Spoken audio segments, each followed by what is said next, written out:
আসসালামাইকুম। শখের জিনিস যদি থেকে থাকে বাংলাদেশে সেটা হচ্ছে রঙিন মাছ। রঙিন মাছ শখ করে আমরা সবাই লালন-পালন করে থাকি অ্যাকোরিয়ামের মধ্যে। তো শীত চলে আসাতে আমাদের হ্যাচারিতে আমরা কিছু রঙিন মাছ নিয়ে আসলাম। তো রঙিন মাছগুলো হচ্ছে অরেন্ডা এবং গোল্ডফিশ। তো গোল্ডফিশ আর অরেন্ডাগুলোর মেল ফিমেলগুলো আমি ভালোভাবে চেক করে নিচ্ছি এবং ফিমেলগুলো একপাশে রেখে দিচ্ছি এবং মেলগুলো অন্য হাউজে রেখে দিচ্ছি। কারণ এগুলো আমি অল্প কিছুদিনের মধ্যে ব্রিডিং করাবো।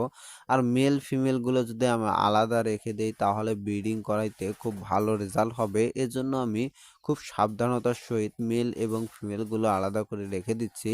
তো এগুলো আমরা ব্রিডিং করাবো খুব তাড়াতাড়ি। এজন্য আমরা হাউজে তুলে নিয়ে আসলাম এবং আলাদা করে রেখে দিচ্ছি। তো এখন আমরা হালকা পাতলা কিছু ভালো মানের খাবার খাওয়াবো, পোকা খাওয়াবো। এর পরবর্তীতে আমরা সময় মতো এদের ব্রিডিং করাবো। তবে ব্রিডিং আমরা খুব তাড়াতাড়ি করাবো এই মাছগুলোর। কারণ এগুলোর এখন ব্রিডিং এর সময় এসে গেছে, উপযুক্ত সময় এসে গেছে।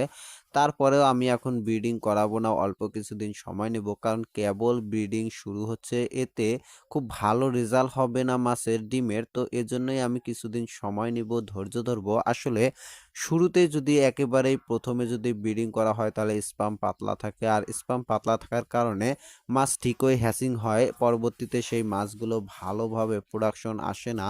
মাছগুলো মারা যায়। এজন্য আমি অল্প কিছুদিন সময় নেব। সময় নিয়ে যখন স্পাম ঘন হবে তখনই আমি এই মাছগুলোর ব্রিডিং করাবো। তো অরেন্ডাগুলোর মাথায় ফুল আছে আর জেলি ভরপুর। এজন্য এদের দেখতে অনেক সুন্দর লাগে।